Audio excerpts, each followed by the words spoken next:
పులివెందుల మండలం బ్రాహ్మణపల్లి గ్రామంలో అవధూతగా వెలిసినటువంటి శ్రీ అవధూత నారాయణ స్వామివారి 25వ ఆరాధన మహోత్సవం సందర్భంగా భక్తాదులు అందరికీ స్వాగతం సుస్వాగతం.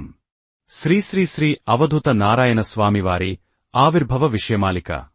బ్రాహ్మణపల్లి గ్రామ నివాసి తలారి కుటుంబమునకు చెందినటువంటి శ్రీ అవధూత నారాయణ స్వామివారు దాదాపు 7 సంవత్సరాల పాటు పిచ్చివానివలె తిరిగే తదుపరి అవధూతగా వెలసి వ్యాధిగ్రస్తులైన చిన్నపిల్లలకు గ్రహపీడలు, సంతానం లేని వారికి సంతానం, వ్యవసాయ బోరు పాయింట్లు జరిగినది జరగబోయేది ప్రజలకు సవివరంగా తెలియజేసినటువంటి మహనీయుడు శ్రీ అవధూత నారాయణ స్వామిగారు. శ్రీ అవధూత నారాయణ స్వామిగారు 30వ తేదీ జూలై 2000 సంవత్సరంన స్వర్గస్థులయ్యారు.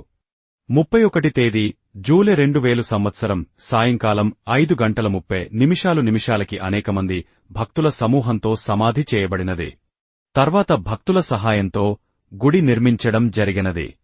ప్రతి సంవత్సరము నారాయణ స్వామివారి కుటుంబ పెద్దలు, ఊరి పెద్దలు మరియు భక్తుల సహాయ సహకారములతో స్వామివారి గుడి దగ్గర స్వామివారికి ఆరాధన కార్యక్రమములు జరుపబడుచున్నవి. కావున భక్తాదులందరూ విచ్చేసి శ్రీనారాయణ స్వామివారి తీర్థప్రసాదాలు స్వీకరించి అనుగ్రహ ఆశీర్వాద ఫలములు పొందగలరని మరి కోరుచున్నాము.